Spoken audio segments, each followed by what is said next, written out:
Israel ने एक ही हमले में 50 ईरानी नेताओं को मार डाला जो उस परिसर के नीचे बंकर में छुपे थे जहां खामनेई की मौत हुई थी।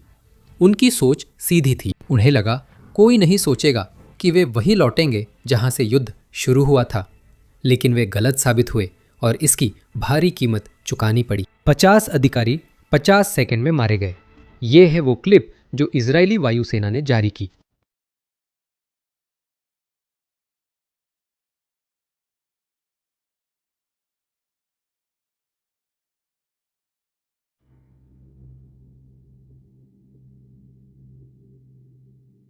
शुरुआत में इजराइल ने सिर्फ परिसर के ऊपरी हिस्से पर हमला किया क्योंकि खामनेई को यकीन नहीं था कि युद्ध होगा, इसलिए वे बंकर में नहीं गए। तो खामनेई की मौत हो गई इससे पहले कि उन्हें बंकर का इस्तेमाल करने का मौका मिले, और इसी वजह से इन नेताओं ने मान लिया कि वो बंकर अब भी सुरक्षित है। दुर्भाग्यवश आज सुबह इजरायली वायुसेना के 50 जेट्स ने लगभग 100 बम उस तरफ गिराए और बंकर नष्ट हो गया। लेकिन देखिए, यह कहानी सिर्फ इस बंकर तक सीमित नहीं है। इजराइल को वास्तव में इस योजना के बारे में सब कुछ पता था और उन्हें बंकर के अंदर हो रही हर बात की जानकारी थी। इस 3D रेंडरिंग को देखिए जिसे इजरायली बलों ने हमले के बाद जारी किया। भूमिगत बंकर वास्तव में ऊपर वाले परिसर से भी बड़ा था। यह तेहरान के केंद्र में कई सड़कों तक फैला हुआ था और इसमें कई प्रवेश द्वार और वरिष्ठ अधिकारियों के लिए कई मीटिंग रूम थे। और इजराइल को यह सब पता था। उन्हें पता था कि यह कितना गहरा है, उन्हें पता था कि यह कितना चौड़ा है, और उन्हें हर उस कमरे के बारे में पता था जो इसके अंदर स्थित था। अगर आप इस क्लिप को ध्यान से देखें तो पाएंगे कि इजराइल को पता था ईरान ने बंकर की दीवारों पर कौन से पोस्टर लगाए थे। ये खुफिया जानकारी वाकई डराने वाली है, और हालात को और भी बदतर बनाने वाली बात यह है कि ये एक पैटर्न है जो हमने इस पूरे युद्ध के दौरान देखा है। ईरानी नेता डिजिटल तरीके से बात करने से डरते हैं क्योंकि वे जानते हैं कि इजरायली हैकर्स हर जगह मौजूद है, इसलिए वे आमने सामने मिलते हैं। लेकिन जैसे ही वे मिलते हैं, इजराइल हमला कर देता है। तुर्की के विदेश मंत्री ने बिल्कुल सही कहा, ईरान बातें तो बड़ी करता है पर उन्हें साबित करने की ताकत नहीं है। उसके सारे राज खुले हैं जिन्हें इजराइल आसानी से इस्तेमाल कर सकता है। आज सुबह इजरायली बलों ने बताया कि शुरुआती हमले में उन्होंने ईरानी खुफिया एजेंसी को चकमा दिया जिसमें खामनेई मारे गए। इजरायली खुफिया एजेंसी सिर्फ ईरानी नेतृत्व की गतिविधियां नहीं जानती बल्कि ईरानी खुफिया एजेंसी के काम करने का तरीका भी जानती है। उन्हें पता है कि ईरानी खुफिया एजेंसी इजराइल में क्या देखती है, और इस जानकारी से एजेंसी को झूठी सुरक्षा का एहसास कराते हैं। यहाँ और विवरण है। फॉक्स न्यूज को रात के हमलों और इस बंकर की नई एक्सक्लूसिव जानकारी मिल रही है। एक वरिष्ठ इजरायली अधिकारी ने फॉक्स न्यूज को बताया कि जब ऑपरेशन एपिक फ्यूरी शुरू हुआ और जब आयतुल्ला खमनेई की वास्तव में मौत हुई, उस समय वो जमीन के ऊपर थे, वो इस बंकर में नहीं गए थे। इसी कारण इजरायलियों ने उन्हें मार दिया क्योंकि उन्हें हमले की उम्मीद नहीं थी। एक वरिष्ठ इजरायली अधिकारी ने बताया कि ईरानियों को गुमराह करने के लिए धोखे की रणनीति अपनाई गई थी कि हमला अभी शुरू नहीं होगा। आसमान में विमान होने के बावजूद आयतुल्ला के करीबी उन्हें भूमिगत ले जाने नहीं सोच पाए। इस धोखे की रणनीति का हिस्सा अमेरिकी और इजरायली उच्च स्तर पर समन्वित था, मुझे बताया गया। एक अधिकारी के मुताबिक इजराइल के शीर्ष कमांडर आमतौर पर किरिया में रहते हैं, लेकिन शब्बात डिनर के लिए वे अपने परिवारों के पास घर चले गए। और इस ऑपरेशन की शुरुआत से पहले के 24 घंटों में कई पोस्ट किए गए और राष्ट्रपति ट्रंप द्वारा बयान दिए गए। ये सब ईरानी नेतृत्व को धोखा देने के लिए किया गया था। अधिकारी ने कहा कि परिणाम वैसा ही रहा जैसी योजना थी। खामेनी जमीन के ऊपर रहे और ऑपरेशन एपिक फ्यूरी की शुरुआती स्ट्राइक ने उन्हें वहीं पाया। झूठी सुरक्षा ने ईरान को यकीन दिलाया कि युद्ध नहीं होगा, इसलिए जब बम गिरे तो खामनेई जमीन पर थे। मुझे उम्मीद है कि मैं जो बात समझाना चाहता हूँ वह साफ कर पा रहा हूँ। मतलब बात यह नहीं है कि ईरानियों को पता नहीं था कि हमला होने वाला है। ईरानियों को पूरा यकीन था कि हमला नहीं होगा क्योंकि वे मानते थे कि वे सभी इजरायली अधिकारियों पर नज़र रखे हुए हैं, और अगर वे अपने पेंटागन में नहीं हैं तो कोई बड़ा ऑपरेशन नहीं होगा। अब इस तरह की गलतियों के लंबे समय तक असर रहते हैं और उन असर में से एक हम अभी देख रहे हैं। ईरानी शासन को सुप्रीम लीडर का खाली पद भरने में काफी मुश्किल हो रही है। 2 मौलवियों को यह पद पहले ही ऑफर हुआ था, पर दोनों ने मना कर दिया क्योंकि वे जानते थे आगे क्या होगा। ईरान में सभी जानते हैं आगे क्या होगा। सुप्रीम लीडर बनते ही आप नंबर 1 टारगेट हो जाते हैं और इजराइल के पास ईरान में सबसे मजबूत खुफिया तंत्र है। वे अपनी खुफिया जानकारी का इस्तेमाल करके इस पद को लेने वाले किसी भी शख्स के लिए इसे मौत की सजा बना सकते हैं। असल में आज सुबह ही बंकर स्ट्राइक के अलावा हमें यह भी पता चला है कि इजराइल ने 3 अलग अलग हमले किए, जो 3 अलग अलग ईरानी अधिकारियों के खिलाफ लक्षित हत्याएं थीं जब वे अपने घरों में थे। इस सब की विस्तार से चर्चा करने से पहले कृपया नीचे दिए गए सब्सक्राइब और लाइक बटन को जरूर दबाएं, क्योंकि जब भी हम हमलों और हत्याओं की बात करते हैं, यूट्यूब का एड एल्गोरिदम जैसे हार्ट अटैक का शिकार हो जाता है और हमारे वीडियो को सीमित कर देता है। आपका समर्थन हमें एल्गोरिदम से लड़ने और अधिक लोगों तक पहुंचने में मदद करता है। अब जानते हैं क्या हुआ। सबसे पहले नाम है असगर मीर हिजाजी का। वे खामनेई के खुफिया और सुरक्षा सलाहकार थे। वे ईरान के अंदर सबसे शक्तिशाली लोगों में से एक थे। असल में अमेरिकी सरकार के अनुसार वे उन सभी महत्वपूर्ण घटनाओं के पीछे काम करने वाला दिमाग थे जो हमने देखी। खैर, मेरा अंदाजा है कि आज सुबह से वह दिमाग अब काम नहीं कर रहा है। दूसरे व्यक्ति हुसैन ताइब थे, पूर्व IRGC खुफिया प्रमुख।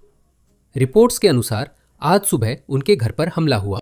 अब इजरायली मीडिया कहती है कि वे घर में थे और अब नहीं रहे, जबकि ईरानी मीडिया कहती है कि वे घर पर नहीं थे, यानी वे जिंदा है। ये वही ईरानी मीडिया है जिसने कहा था कि खामनेई परिसर में नहीं थे और उसका नतीजा सब जानते हैं, इसलिए इसे ध्यान में रखना चाहिए। बेशक हमारे पास सारी जानकारी नहीं है, लेकिन मेरे पास जो जानकारी है वो साझा कर रहा हूँ। साथ ही हमारे पास वो व्यक्ति है जिसने 2024 चुनाव सीजन में राष्ट्रपति ट्रंप पर हमला करने का आदेश दिया था। यहाँ युद्ध सचिव पीट हेग्सेथ बता रहे हैं कि उनके साथ क्या हुआ था। सुनिए। कल राष्ट्रपति ट्रंप की हत्या की कोशिश करने वाली यूनिट के नेता को ढूंढकर मार दिया गया। ईरान ने राष्ट्रपति ट्रंप को मारने की कोशिश की, लेकिन अंत में जीत ट्रंप की हुई।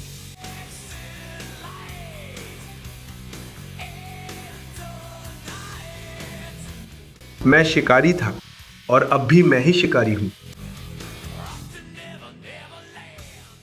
उसी प्रेस कॉन्फ्रेंस में सेंट्रल कमांड के कमांडर एडमिरल ब्रैड कूपर ने आगे क्या होगा इसका खाका पेश किया।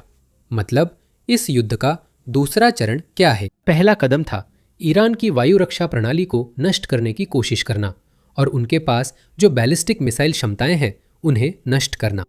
अगला कदम उन फैक्ट्रियों को निशाना बनाना है जो बैलिस्टिक मिसाइलें बना रही हैं। सिर्फ फैक्ट्रियों ही नहीं, पूरे औद्योगिक ढांचे को निशाना बनाना है। जैसे बैलिस्टिक मिसाइल के छोटे हिस्से बनाने वाली फैक्ट्री को भी नष्ट करना जरूरी है। यहाँ तक कि वह फैक्ट्री भी जो मिसाइल उपकरण बनाती है उसे भी खत्म करना जरूरी है। पूरे औद्योगिक आधार को खत्म करना जरूरी है।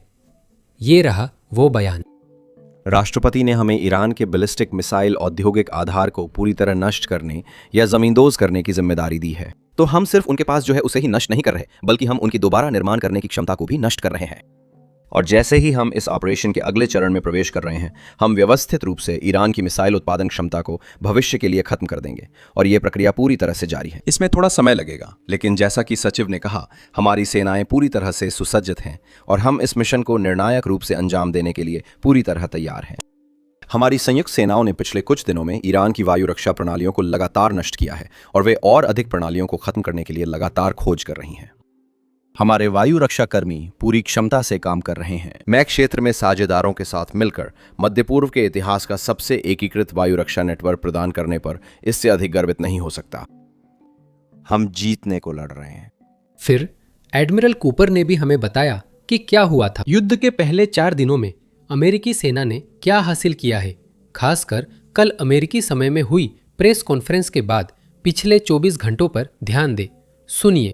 फिर अगर मैं सिर्फ पिछले 24 घंटों की तुलना ऑपरेशन की शुरुआत से करूं, तो बैलिस्टिक मिसाइल हमलों में पहले दिन से अब तक 90% की कमी आई है। पहले दिन से ड्रोन हमलों में 83% की कमी आई है। ये कहने के बाद भी हम सतर्क बने हुए हैं। ईरानी नौसेना पर हमारे हमले बढ़ गए हैं।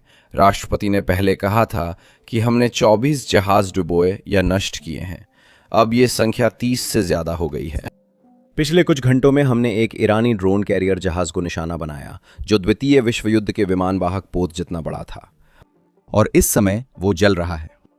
सेंट्रल कमांड ने नया फुटेज जारी किया है जिसमें अमेरिकी बल ईरानी ड्रोन कैरियर नष्ट करते दिख रहे हैं।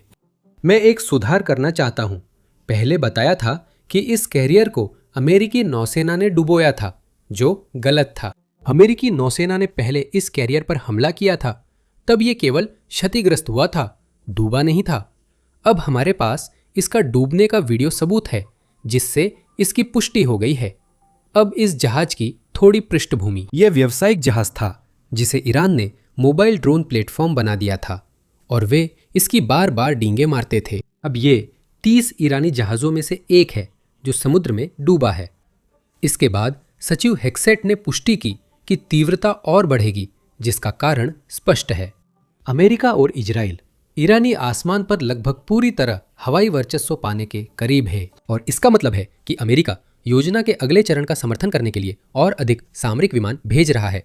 अगला कदम मूल रूप से मिसाइल लॉन्चरों को जितना संभव हो सके निशाना बनाना और मिसाइल फैक्ट्रियों को निशाना बनाना है। इसमें भेजी जाने वाली सामरिक विमान फाइटर जेट्स होंगे, जैसे और F-35 और F-16 जो ईरान में जा सकेंगी, और मूल रूप से जैसे ही कोई मिसाइल लॉन्चर दिखाई दे उसे नष्ट कर देना। उन्होंने ईरानी नेतृत्व को भी एक संदेश भेजा। मूल रूप से हमने देखा है कि कई ईरानी अधिकारी सरकारी टीवी पर और यहाँ तक कि अमेरिकी न्यूज़ चैनलों पर भी गए हैं और मूल रूप से कहा है कि वे इस युद्ध में अमेरिका से ज्यादा टिक सकते हैं। अगर ये थकाऊ युद्ध हुआ तो ईरान के पास काफी लोग हैं। अमेरिका और इजराइल मारे तो भी वे नए लोग लाते रहेंगे। साथ ही ईरान के पास मिसाइलें हैं और वे लगातार नई मिसाइलें बना और दागते रहेंगे। उनके पास इस युद्ध को जारी रखने की राजनीतिक इच्छा शक्ति अमेरिका से ज्यादा है। ईरान कम से कम सार्वजनिक रूप से यही तर्क दे रहा है। अब देखें सचिव हेक्सेट इसका क्या जवाब देते हैं। सुनिए। कुछ विचार साझा करना चाहता हूं इससे पहले कि मैं एडमिरल को ताज़ा जानकारी देने के लिए मंच दूं।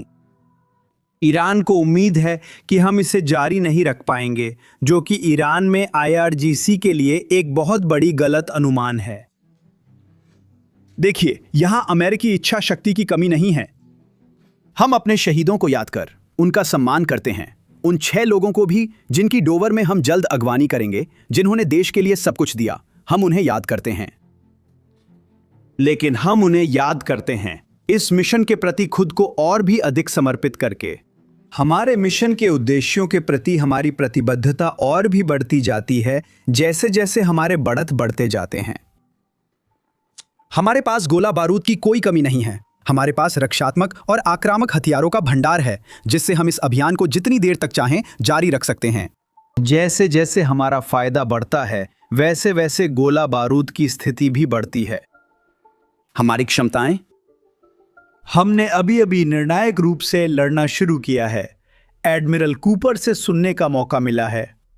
अगर आपको लगता है आपने कुछ देखा है तो बस देखते जाइए।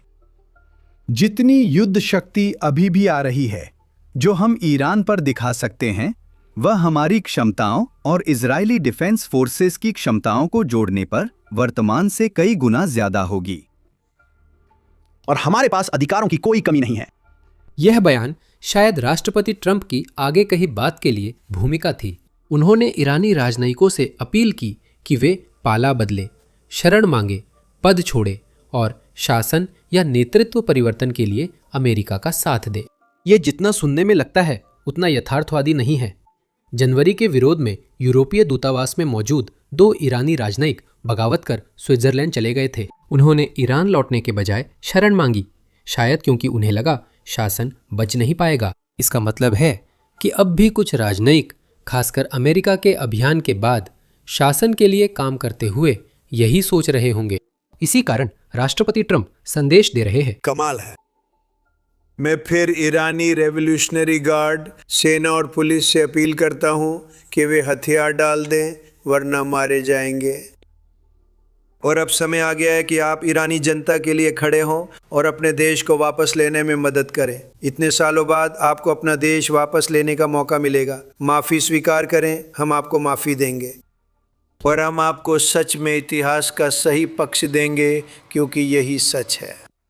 तो आप होंगे पूरी तरह से सुरक्षित रहेंगे, पूरी इम्यूनिटी के साथ, या फिर आपको निश्चित रूप से मौत का सामना करना पड़ेगा। और मैं ये देखना नहीं चाहता, वे भी ये देखना नहीं चाहते। हम दुनिया भर के ईरानी राजनयिकों से अपील करते हैं कि वे शरण के लिए आवेदन करें और हमारे साथ मिलकर एक नया, बेहतर और संभावनाओं से भरा ईरान बनाएं। ये अपार संभावनाओं वाला देश है। ये ईरान के लिए कहीं बेहतर भविष्य है। अब इसकी शुरुआत हो रही है। मुझे लगता है ये एक शानदार भविष्य होने वाला है। संयुक्त राज्य अमेरिका सुनिश्चित करेगा कि ईरान अगली सरकार में अमेरिका, उसके पड़ोसियों, इजराइल या किसी और को धमकी न दे। अगर आप देखें कि क्या हुआ, तो उनके पास मिसाइलें इन सभी अन्य देशों पर तनी हुई थीं, कतर, सऊदी अरब, यूएई और कई अन्य जो वास्तव में ज़्यादा शामिल भी नहीं थे, और उनके पास मिसाइलें तनी हुई थीं। खैर, वे तो वहाँ बहुत पहले से ही तनी हुई थीं, इससे पहले कि यह सब शुरू भी हों। वे पूरे मध्य पूर्व को निशाना बना रहे थे, और फिर हम आए, हमने उनका खेल बिगाड़ दिया। यही हमें इस युद्ध या कहूं कि इस ऑपरेशन की बुनियादी वजह तक ले जाता है। पिछले 30 सालों में दोनों पक्षों के 5 अमेरिकी राष्ट्रपतियों ने एक ही लाल रेखा रखी है: ईरान परमाणु हथियार नहीं रख सकता। अब फिर से मैं जानता हूं कि कुछ लोग, खासकर ईरान समर्थक लोग, क्या कहने वाले हैं। ईरान सार्वजनिक रूप से कहता है कि वे परमाणु हथियार हासिल नहीं कर रहे हैं, लेकिन उनके कामों को देखिए। उन्होंने यूरेनियम को 60% तक संवर्धित किया है, जबकि इसके लिए कोई नागरिक कारण नहीं है। जिन देशों के पास संवर्धन क्षमता नहीं है, वे संवर्धित यूरेनियम खरीद कर परमाणु संयंत्र चलाते हैं। ईरान के पास 60% यूरेनियम सिर्फ परमाणु हथियार बनाने के लिए है। वे कुछ भी कहें, उनके कार्य कुछ और ही दिखाते हैं। मैं औपचारिक रूप से घोषणा करता हूं कि ईरान के साथ सभी व्यापार और निवेश समाप्त करूंगा। हमारा दूसरा लक्ष्य है कि आतंकवाद को समर्थन देने वाले शासन अमेरिका या उसके मित्रों और सहयोगियों को सामूहिक विनाश के हथियारों से न धमका सकें। ईरान आक्रामक रूप से हथियार हासिल करने में लगा है और आतंक फैलाता है, जबकि कुछ गैर निर्वाचित लोग जनता को दबाते हैं। आज़ादी की उम्मीद। मेरा मानना है कि अब हमारी राष्ट्रीय सुरक्षा इसी पर निर्भर है कि ईरान को परमाणु हथियार न मिले। मैं कह सकता हूं, मेरी निगरानी में ईरान को परमाणु हथियार नहीं मिलेगा। ये आतंकवादी शासन कभी भी परमाणु हथियार नहीं पा सकता। मैं फिर से कहूँगा, वे कभी भी परमाणु हथियार नहीं पा सकते। और अब स्टीव विटकोव का ये बयान सुनिए, जो युद्ध से पहले ईरानी प्रतिनिधिमंडल से बातचीत करने वाली टीम का हिस्सा थे। और वे बताते हैं कि शुरुआती बातचीत में ईरान ने बिल्कुल साफ कर दिया था कि उनके पास परमाणु हथियार बनाने की क्षमता है और वे इस दिशा में लगातार काम कर रहे हैं। वे इस नजरिए से बात करना चाहते हैं कि उनके पास पहले से परमाणु हथियार हैं। सुनिए। 20% सामग्री को शॉन 90% तक लाया जा सकता है। यही हथियार स्तर है। हथियारों का स्तर लगभग 1 हफ्ते में या ज्यादा से ज्यादा 10 दिनों में। 20% को 3 से 4 हफ्तों के अंदर हथियार स्तर तक लाया जा सकता है। मुझे ये कहने दीजिए, मैं ये छोटी बात भूल गया था। उस पहली बैठक में दोनों ईरानी वार्ताकारों ने हमसे सीधे, बिना किसी शर्म के कहा कि उनके पास 60% वाला 460 किलोग्राम नियंत्रण में है और उन्हें पता है कि उससे 11 परमाणु बम बनाए जा सकते हैं, और यही उनकी बातचीत के रुख की शुरुआत थी। वे इस पर गर्व महसूस कर रहे थे। उन्हें गर्व था कि उन्होंने हर तरह के निगरानी नियमों से बचकर खुद को ऐसी स्थिति में पहुंचा लिया जहां वे 11 परमाणु बम बना सकते थे। ईरान के पास संवर्धन की क्षमता नहीं होनी चाहिए, क्योंकि वे बार बार दुनिया से झूठ बोलने को तैयार रहे हैं। वे परमाणु हथियार पाने की कोशिश करते हैं, पर दावा करते हैं कि उनकी ऐसी कोई मंशा नहीं है।